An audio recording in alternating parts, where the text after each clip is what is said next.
guys, welcome back to Music Man's Garage.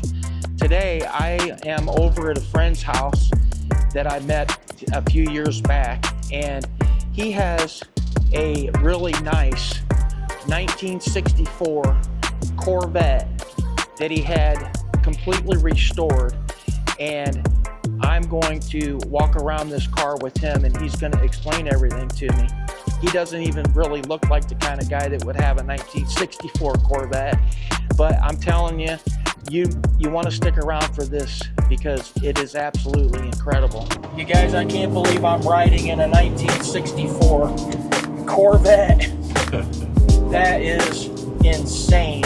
I wanted to give you a little bit of a background on how I met Jerry and tell you a little story, if you will, before we get into the actual car. So I wanted to maybe tell you a little bit about myself so that when you see my videos and you see that I have scripture on some of the videos, and you see on my channel that I have a music video that I released, you'll understand a little bit about me, and hopefully I don't lose you as a subscriber. And if you're not subscribed, with that being said, go ahead and hit the subscribe button. So 2012, I ended up having brain surgery, and I got what they call a subdural hematoma. Subdural hematoma, if you don't know, is when your brain bleeds. And I walked around for 3 weeks with real bad headaches, didn't know what was going on. Long story short, I went to the hospital, gave me a CAT scan, and found out I had blood on my brain. The doctor told me to my face, he said, "I don't know why you're here. You shouldn't be here. With this blood sitting on your brain, you should have already passed away." I don't understand it, but it's a miracle. So I had the surgery. After I came out of the surgery, I lost my job, and the wife that I had at the time bailed on our marriage. So needless to say, I was in a really dark place. Now, I did in fact get my job back, but then my wife left, and so I had decided, to live my life for Christ. I had been playing on the worship team, and that's how I met Jerry. And Jerry was the sound tech, and one day we were having lunch and he told me that he had a 1964 Corvette in the shop getting a frame off restoration done on it, which blew my mind. So anyway, the day that we are filming this is actually Good Friday. Sunday happens to be Easter. My cousin sent me a song, the song by Zach Williams and Dolly Parton, and I was a wreck when I heard the song. Anyway, I knew from that song that even when people walk away, Christ is there. He loves you. He's there. And I hope I don't lose some of you. And I guess if I do, if you're offended by what I'm telling you, then I'm sorry for that. A few years went by and I actually recorded that song myself. And when you hear that song, if you play that song off of my channel, you'll understand why I recorded it. From the lyrics. I never try to push myself or my beliefs off on anybody, ever. But I wanted to at least tell you, give you a brief description of what I'm talking about. I call him Jerry the Farmer because he's a farmer out here in Ossian. So if you can, Jerry, can you tell us, first of all, can you tell us how you got this car? Well, I seen it sitting on a car lot down in Bluffton. Okay. And it was back in January of 1975. So I've had it 50 years. That's incredible. Yep.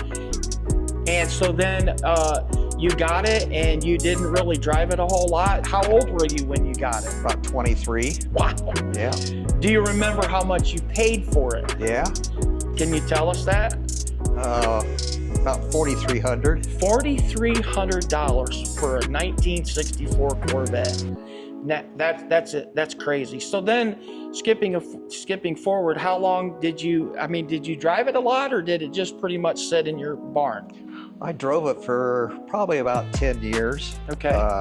Then I was having a little bit of trouble with the engine and stuff, and then the paint started cracking and checking on me. Okay. So I just kind of lost interest a little bit. Right. It sat in my dad's barn for several years, and so you just kind of like, you kept it, yeah, but you lost interest real quick because things just weren't working right on it. Right. Yeah. And so then, at what point did you decide it was time to get it back out and enjoy it some more? Well, I don't know. I just decided to get it out one day, and I just was trying to find a place where maybe somebody would restore it for me. Yeah. So I found somebody. Right. Do you remember what the name of that company was? Yes. It's called Artisans. Artisans in Fort Wayne. Yes. Okay. Before you came in, I was telling everybody how you and I met. Are you still the sound tech at the church? Yeah, sort of. I do it like every other month. Okay, yeah. So you're still involved. That's cool. So that's how we met. And then we went to a seminar up in Fort Wayne at Sweetwater to learn how to run sound better in a live setting. And then we went out for lunch one day, I believe, at Five Guys, and Right. we were sitting there having a sandwich. And we started talking about cars, but you mentioned to me that you had this car, and my mind was completely blown. And then you actually took me to that place, and I got to go in and see the car. I think it was down to the frame at the time I saw it, and that was back in 2013, I believe. Okay. And then you said, what year did you get it back? Do you remember? 2014. So they did a complete restoration, Right. frame off. How many miles is on this car at this point? Do you know? It's about 61,000. So you did drive it and enjoy it. Can we look inside of it? Sure. All right.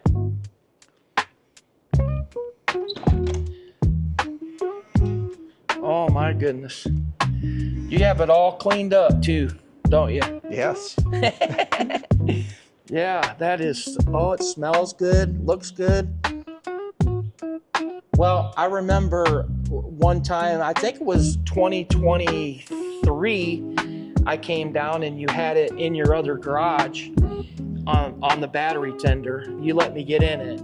And back then, they don't have tilt steering, and they didn't have, I don't think the seat even adjusts. If it does adjust, it doesn't adjust that much. Right. And I made the joke to you that if I drove that car, you would have the shiniest steering wheel in the fleet because my stomach was in the steering wheel. But can you pop the hood and yes. show us that, please?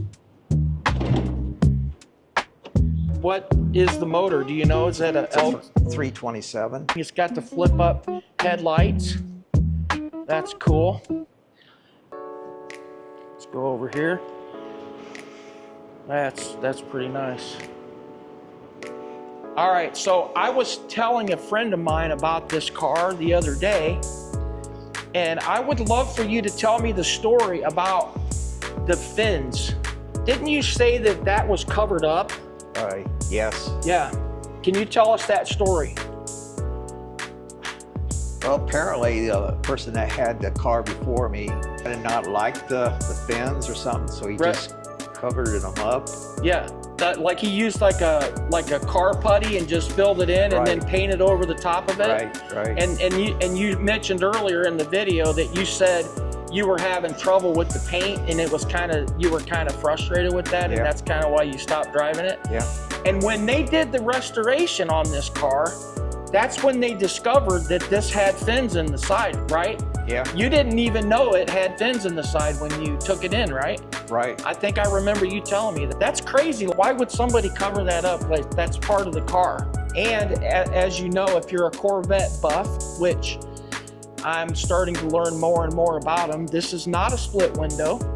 The split window was only made, I believe, in 1963. Yes. For 1 year, and that's why they are so rare. But this is an absolute beautiful car. Like, I can't believe that somebody I go to church with or went to church with just up out of the blue has a 1964 Corvette. And I'm gonna bust you out a little bit, Jerry, because when I brought my Camaro down here a couple years ago and we went for a ride in my Camaro, do you remember what I told you?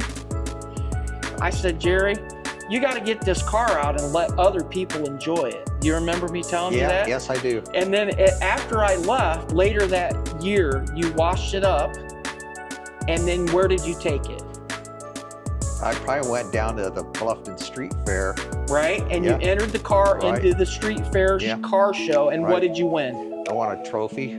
Well, it was for the best of the class. Isn't that incredible? Yeah. Then the next year, it would be last year, I took it too, and I got a trophy called Best of the 60s. Awesome. So now you are actually letting other people enjoy it.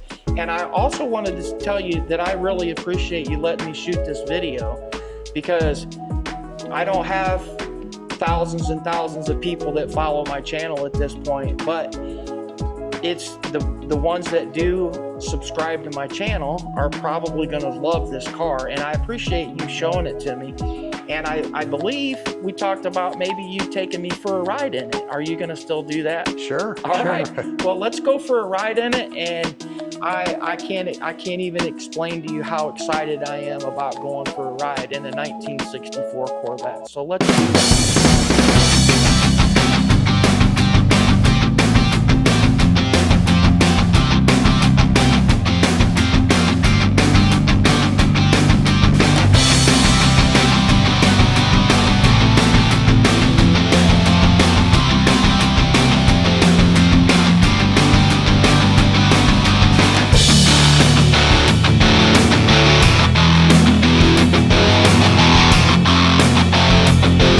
Actually a manual.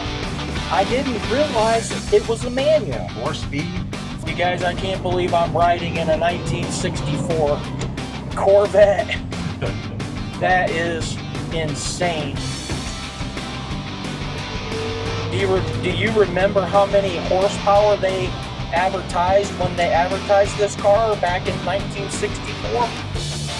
I believe it was like 250. We're going about 45 miles an hour. I appreciate you taking the time out of your spring to take me on a drive. Back in 1964, that's the way they made stuff. There wasn't nothing digital on anything back then, was there? No. And I was actually born in '67, so it was this car's even older than I am. Okay, this has got factory air condition. Okay. Which I don't know if that was pretty kind of rare, I think. Do you have it on right now? No. I was gonna say, because it feels a little warm in here.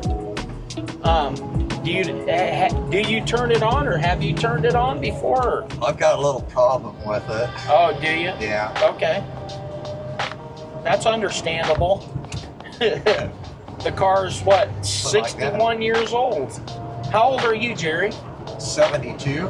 You don't look a day over 61. Well, thank you. Yeah, this is insane cool. If it's all right, I'm gonna crack the window and I'm gonna take a video of it, because some of these young kids out there that have never seen this are gonna go, what is that thing? Yeah. It's an actual crank. This is how you roll the windows down in 1964. Is with the crank. And then this other crank right here, miniature one, will open the wing. Look at that. Isn't that crazy? Wow. A little bit of airflow through here. Nice. Very good. Wow. Very cool. There's actually quite a bit of room in here for a big guy. I'm shocked. Wow. Your neighbor's like, look at this dude out driving his 1964. I bet the old timers love it when they see you go by, don't they? Yeah. They give you a wave, and when you're at the car show, like, do you basically stand by your car and answer questions for people and things like that? Yeah. That's a pretty neat feeling to be able to explain stuff to them, isn't it? Yeah. Yeah. I like whenever I take it down to Bluffton different times, and like maybe to eat or something, and people that drives beside me, they take a thumbs up. Oh yeah, absolutely. I don't know if I've ever actually seen a 1964 in person until I saw this car. Okay. Isn't that crazy? Huh. Yeah.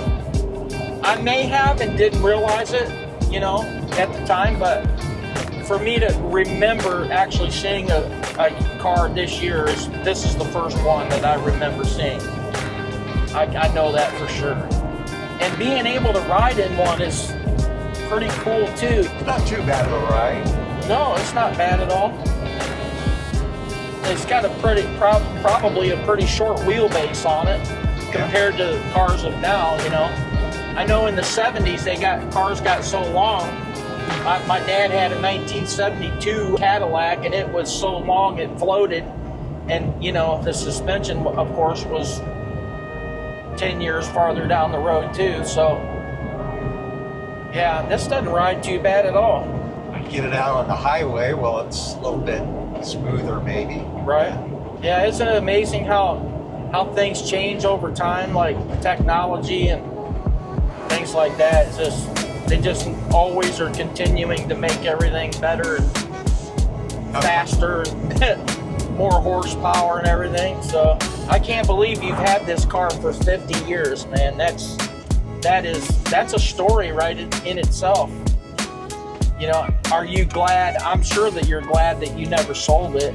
Yeah. Did you come close to selling it ever? Yeah. Did you? I came close. Yeah. Has anybody offered you money now for it? Oh, actually, I was at the gas station last night. Last night? And there was a guy that came up, and he said, "I know a guy. If you want to sell it, I know a guy that would like to probably buy it." He said he could give you quite a bit of money for it. I'm sure. That's funny. You didn't give him your name or phone number, did you? I gave you my name, but I didn't give you a phone number. Yeah. Oh, that's cool. Actually, when I bought it, my mom said, "What'd you buy that for?" And I said, Right. "I don't know. I liked it." Yeah, you were 23 years old. I was in my mid to late 50s before I ever got a sports car, And yeah, I suppose back then things were a lot different. You've been a farmer your whole life pretty much, haven't you? Yeah. Yeah. If you've made it this far, the similarities of the car that we just looked at, the car that we just talked about, the 1964 car that is 61 years old, it's been through a lot. It had a lot of dirt, grime, filth, and it was completely torn apart and redone. And you see where I'm going with that? Because that's what happens with your life if you give your life to Christ. And again, I'm not trying to push anything off on you, but I think that's pretty cool. I also have a friend that has a 5th gen Camaro that's yellow, and he calls it the Bumblebee like so many of them do. And he said one of the reasons that he loves that movie and loves the concept of that car is the transformation that Christ can do on your life. Even though you've been through it, you've been through some junk, some filth, you've made some bad mistakes. I've made a lot of mistakes. Anyway, I don't want to continue to ramble on, but I hope this helps you have a better understanding of who I am. And I hope you understand what I'm about and you know, if you need to talk to me, or if you have a question about what I'm saying, hit me up in the comment section, or my email is also available on my channel. So send me an email and I can try to answer whatever questions that you might have. But anyway, also up in the left-hand corner of your screen, you will find a video that YouTube suggests for you to watch next. And I appreciate you tuning in to the Music Man's Garage. I am the Music Man. I'm out.